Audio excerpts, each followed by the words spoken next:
somebody say podcast?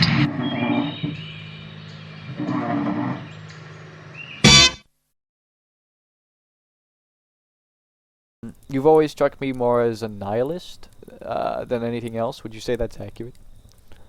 Yes, I would say Yeah, yeah. that is more so what I Mhm. genuinely, intrinsically believe, rather than forcefully act upon. Mhm. But then again, that is in the nature of nihilism, not to act upon it. It's a sort of a strange thing in that it doesn't really impel you to do anything Mhm. at all. It sort of just lingers there in the back. Yes. It's a bit complacent, you might say. Yeah. Yeah. What is the I guess rationale behind nihilism? It's that death kind of cancels out value in life. Not Is it? necessarily. It's Mhm. just that nothing matters, and there have been different. Nihilism was originally developed as a philosophical framework. Mm. It just said nothing matters. It didn't say that we should do anything because nothing matters. Right. It just said that nothing matters, and there are plenty of different reasons for this. Mhm. I mean, one of the reasons is just like, well, how can we as people have the divine authority to attribute a value to any object? Yes. It's just not within our power to do that, and it is kind of egotistic to think of ourselves to believe such a thing. I see. And there's also the idea that, well, everything is inevitably going to be destroyed. Yes. So does that not negate the current existence of the thing, or as having ever existed? Or does it not exist without a perception? And if we do die, does it then veritably non-exist? I see. That So makes sense. these are the ideas Mhm. that sort of found the topic. Yes. All right. How does that differ from like absurdism? Um, Absurdism is like not so very different from nihilism. Mhm. It is basically just nihilism. Like there It's isn't there isn't a so huge much difference. material difference in when it comes to the value of things, It's more a difference because in it does. perspective, right? Yes, you could say that it's more a difference in like how people decide to act upon it. Mhm. It's not like they're like nothing matters, but if you were to apply the nothing mattersness, like the whole scene, Yes. well, you don't have to act upon it, Uh-huh. which was an inherent aspect of nihilism. So they sort of recoined nihilism, and it is basically exactly the same as now. Like there's fundamentally nothing different about it. Mhm. They just assume that because nihilism sort of contradicts itself, it renders itself as a philosophy meaningless, and therefore you don't have to act upon it. Like Yes. That that's wasn't not even that being doesn't really change about the anything. thing. Yeah. Yeah, it's Because always the same. nihilism They just already said you don't have to act upon it. yeah, it is. It's a philosophy that's rooted in a sort of deliberate ignorance. They were like, Mhm. oh, if we just simply recoin the term, then we won't have to deal with the terror inherent in nihilism. Mhm. But simply the fact that they put the effort into ignoring such a thing does indicate some underlying sort of unconscious dealings with the terrors of nihilism. Mhm. So anybody who does engage with absurdism as an escape from this terror is inherently reinforcing it. Uh-huh. Like, I mean, I used to think it was cool, Yeah. but then maybe it's just my fault for thinking about it too hard, Yeah. and now it's even worse for me than nihilism. Mhm. I mean, would you say there's something wrong with the willful ignorance? Is there something inherently wrong with it? Because obviously nothing Uh, matters. yes, it's wrong because it doesn't work. It Mhm. doesn't work. How You're so? better off with just never learning about the thing in the first place. Because if you do try to be ignorant of it, it will, as a consequence, the opposite will materialize. You will become uh, more and more concerned over trying to be ignorant, and that concern itself does Mhm. manifest in a better understanding because you'll think about it unconsciously, you'll process it unconsciously, Mhm. and it becomes more a concern that permeates into your everyday life, Mhm. and you're trying harder and harder just to ignore it. Is the complete opposite of ignoring it. Yes. You're devoting more effort the process, So which is the opposite of basically, what you want. the idea of absurdism kind of, ironically enough, kind of disproves itself, you might say? Um, Like it doesn't really the work? people who use the word as the better alternative to nihilism is wrong, Mm-hmm. given the reasons I've already said, due to its dysfunctionality, but also the fact that it isn't different at all. Mm-hmm. I mean, you can use it as like an escape, but it won't work. It's more just a segment of obsession. If you could, like, if you could revoke kind of the thoughts that have led you down the path of nihilism, would you? Or would you rather just have the knowledge, not change anything? What do you mean by that? I guess You mean revoke any thoughts that brought you along that path of becoming saying- nihilist. so not willful ignorance, but an actual Just ignorance. actual ignorance, yes. Yeah. Yeah. So I'd be a lot happier than I am now. Mm-hmm. There is you know, the goals of my life have varied greatly. Mm-hmm. If I had not developed such an painfully conscious understanding Uh-huh. of nihilism and absurdism as frameworks, the primary consequence of that is that I wouldn't have the knowledge necessary to write my book, and that is basically the whole. That's what I want to come out of my life. Mm-hmm. Is just my book. That and- makes sense. I could be ignorant. I could be blissful. Mhm.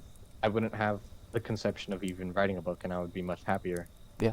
But I think the way things are going, even though they may be painful, Mhm. they are ultimately necessary. Uh-huh. That makes sense. To find the way I am. That makes sense. I guess let's talk about your books. How many did you say you were making? That depends on how you want to define book. It is technically all one book. Yes. Technically, it may just be really long and have to be split to multiple degrees. You said you were splitting them into arcs. Would you like? Yes, their arcs are the primary form of the division that this book is being subjected to. Yes. Excuse me. There are 47 arcs, Mhm.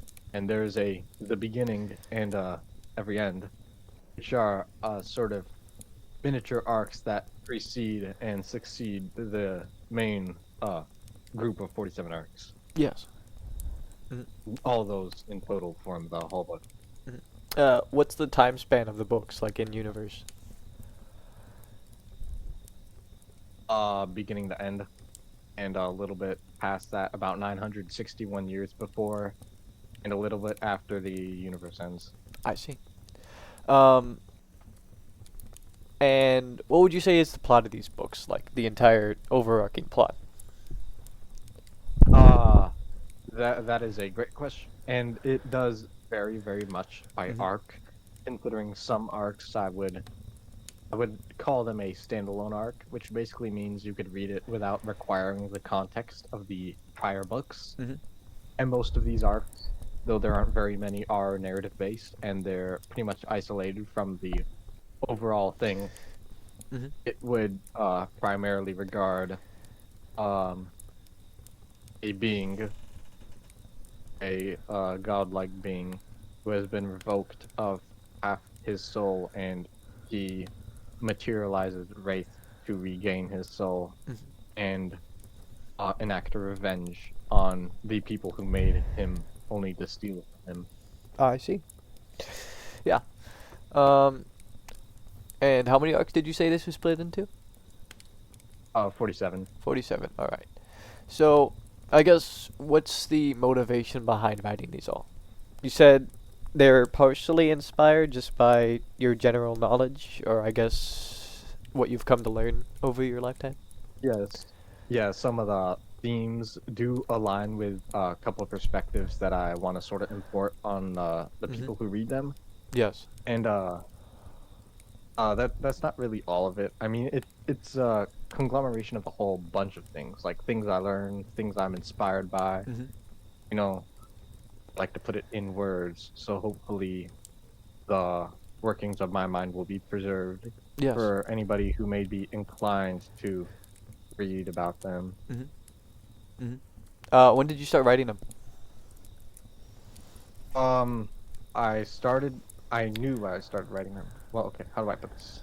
Like, technically, the lore, Mhm. I started developing pieces of lore, though I didn't connect them together Mhm. at the start of 5th grade. But I began actually writing a piece that I designated as being the culmination of all of this Mhm. around the middle of 8th grade. All right. Yeah. Why did you start writing it? Just around the time you did. What was, I guess, the Uh, thought process behind starting it? It was just for fun. uh, Then it turned into something bigger, or what? yeah, I'd say that pretty closely lines with. I mean, I don't think I had too much of an attachment to do it back then Right. because I did set myself on a life track that involved getting into the engineering academy. Mhm.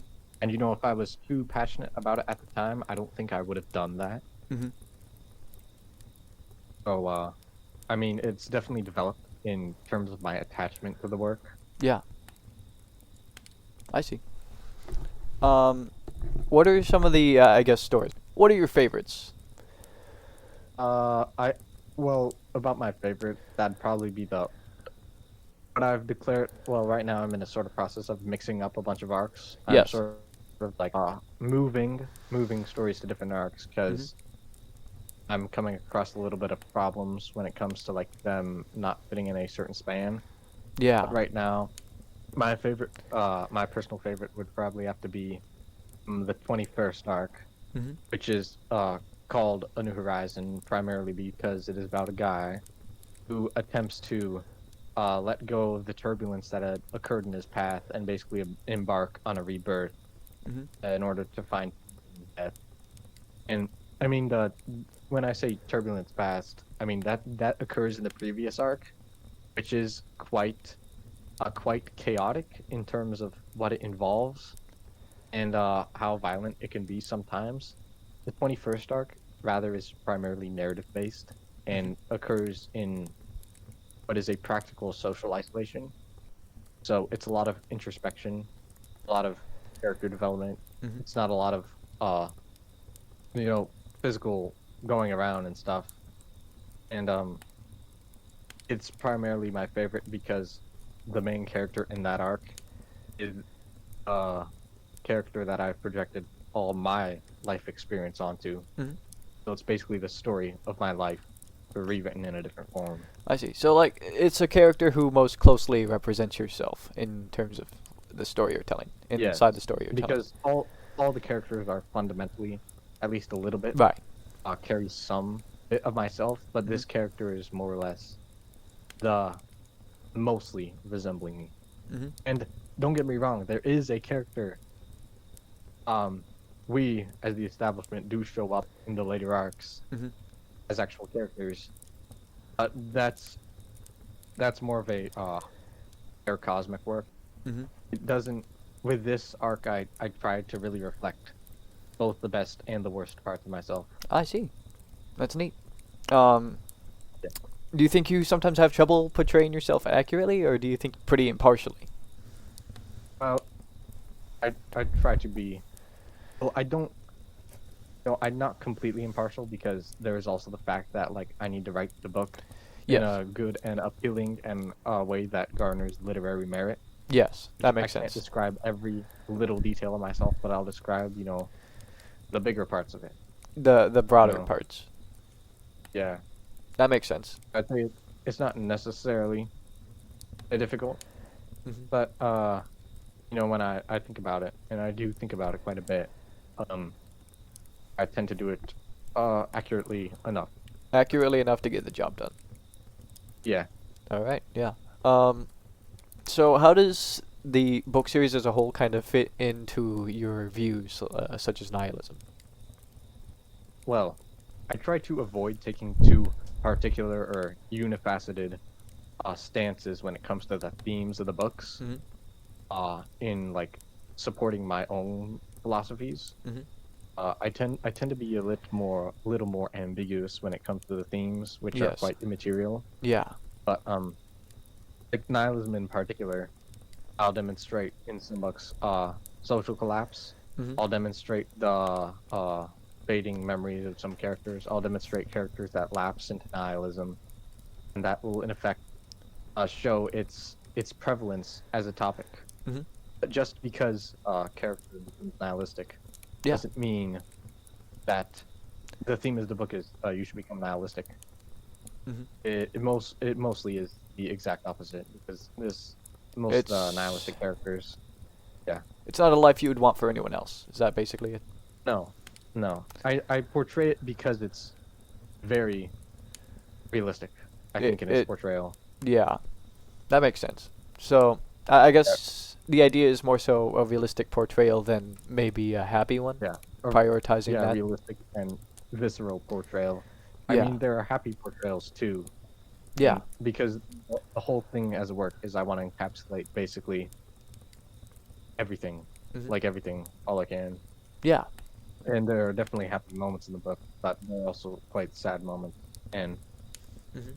another one of my motives as a writer is to impart that feeling on the reader as much as I can by writing in the best way that I can. I want to write in a way that's engaging and that's meaningful, you know. Spend a lot of time picking words, linguistic stuff like that. Yes.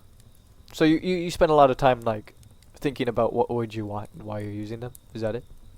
Yeah. Yeah. Ah. So these are really thought through. How often do you spend on making these books?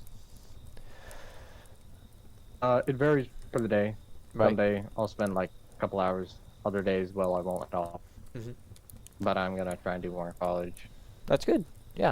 I've already written quite a bit, but considering the sort of scope of what I want to produce, it is not even close to probably even 1% of the thing. Yeah. So you'd say Yeah. you're not too close to being done then. This is Oh, I think no. you said this a This life's is- work. Yes, it is. Really. Mhm. I will probably not even finish. You say that's just because there's so much to tell, or because you want to refine it, or both? Both. Both. Yeah. Yeah. I see. And with the current amount of ideas you have right now for these books, how long? What age would you say you'd run out of ideas, assuming you came up with nothing else? Just if- go ahead. well, if how do I put this? Like, I have enough to write about right now that it will sustain me for a lifetime. Mhm. Just because you can simply expand on a single thing for Well, yeah. a lot of work. You could explain in great detail, Mhm. and there's nothing stopping you. There's nothing like that's going to force you to exhaust the subject. You can keep building off of it. So you could But- definitely foresee yourself like dying before you have it all finished. Oh yes, definitely. Is that saddening to you, or do you think that's whatever? That you might not ever Uh, finish this? Well, I would prefer to, but I guess I don't have any control, so there's really no reason to think about it. All right. You no. know, I at yeah. least okay, like if they do invent a digital singularity, I will upload myself to computer just so I can finish this Mhm. and become immortal. You know. Yeah. So if you could choose, you would definitely finish this, if it were your choice. Yes. That makes sense. Yeah. Is there like you said? There's a continuity, obviously. Are the stories interconnected? Do they tend to come back in later stories? Yes. Yeah. Is it all Yes, chronological? it is all. Well, it used to be all chronological, Uh-huh. but I'm playing with the structure a bit and like the book structure. So Yeah. some parts you may read out of order, you know, but those are all like discrete, isolated bits. The Uh-huh. overall whole thing is chronological. I see. Uh, you said so. You definitely plan on publishing this one day. Is the idea to publish it all at once or publish it as you go? Because you said it's basically all one Yeah. book, but I imagine you'd probably be segmenting it up into different books, like you have Yeah, the it's arcs. segmented into the arcs. I'm questioning the viability of that Mhm. because if I do decide to publish them in individual arcs, it's preferable that I do it in order, but that's probably not going to happen. Mhm. I think I'll begin with writing one of the more isolated, like narrative-based arcs that doesn't require the context of all the previous arcs. Mm-hmm. And if that does particularly well, then I'll put more out, surrounding it, so Mhm. it makes a little more sense. Yeah. I can't publish the whole thing at once because, well, first of all, it all wouldn't fit into a single book. Yes. But the like, if I decide to publish it when it's all completed, Mhm. and like, what about if I die and I don't have the opportunity to publish the whole thing? I'll just have like a huge thing sitting on the flash drive that nobody will ever recover, Mhm. and it'll all be lost. Mhm. I just think it's very interesting that you want to publish this. I think it's very cool that you want to publish a book, or I guess books in a sense, because in reality, it is the length of many, many books, right? Even if you do consider it to be generally one book. Yeah, I don't speak in really books or pages. I speak in words. Yes. Like, I count the words, and there are lots of words. Mhm. So, I'm kind of just curious about the whole publishing aspect of your books. I'm just wondering, when do you see yourself publishing it, if ever? You said you can't necessarily publish it all at once. When do you think some of Yeah. it would be ready to publish, if any? when it comes to publishing, I mean, I already have, like 2 or 3 arcs done. I Mhm. would have to go through them and revise them and fix a couple things, but I could publish them like pretty soon if I wanted to. Mhm. Only thing is, I don't want to because they're it's really hard for them to work without like the other arcs as context. Right. So I think if I could publish one of the standalone narratives first, that'd be more efficient. Mhm. Which, at the rate I'm going right now, that will probably be the 20th arc. Mhm. And at the rate, the idea which I have for that arc, it may be a little while, like Little a while. decade A decade. or more. So it might be a very long time before you actually get any of this out. Yes. I mean, there's another strategy I came across, which was like, I write a small book Mhm. that's like not very thought out, but something that's like appealing. To Because, kind of. most of the things I write, Yeah. they aren't very appealing in the fact that they're very, you have to think about them a lot. If I write like the sort of book that you read on Sunday, like on a beach, like just chilling, the sort of book that's like Yeah. pleasurable, the sort of book that's maybe not very literary merit, but something that people will buy just Mhm. for the sake of reading, Yes. that may sort of start my career, so I'll be able to devote more time to writing, but Mhm. that is sort of non-integral in the fact that I'm betraying my own idea of what makes writing good in doing that. No. Yeah. Yeah. Although it may be efficient Mhm. if we want to look at, pure putting out stuff, because then I could abandon my like engineering career a bit earlier. Yes. So, would you become an author full time? Is that kind of the goal here, or is it more of a passion that you do in the background? I would really want to become an author full time. The Mhm. only problem is like that's not economically viable. No, because you yeah. can't get. Yeah. So right now it's something in the background. Mhm. I will work to put it, more in the foreground. Mhm. I mean, from what I understand about it, I think it could be really good. I think your books could be really, really good. You say they're Yeah, more well- intellectual than they are fun read, right? Is that accurate? I wouldn't say that. I think they're very fulfilling to read, Mhm. but other than the fact that, some of the books, some are, it really depends on what you get out of reading. I see. It might be fun for some people, trying to decipher all the weird stuff. It might not be fun for other, I expect at least a couple people like commit suicide because like how sheerly visceral some of the things are. You think so? It's really strange. Yes, I think it's really strange and stuff are. I see. All right. Is there anything else you want to say about your books before we move on to I think the last part of this podcast? Yeah, really. If you have nothing else to ask, there's really no starting point for me when it comes to talking about the book. Mhm. There's a lot about it.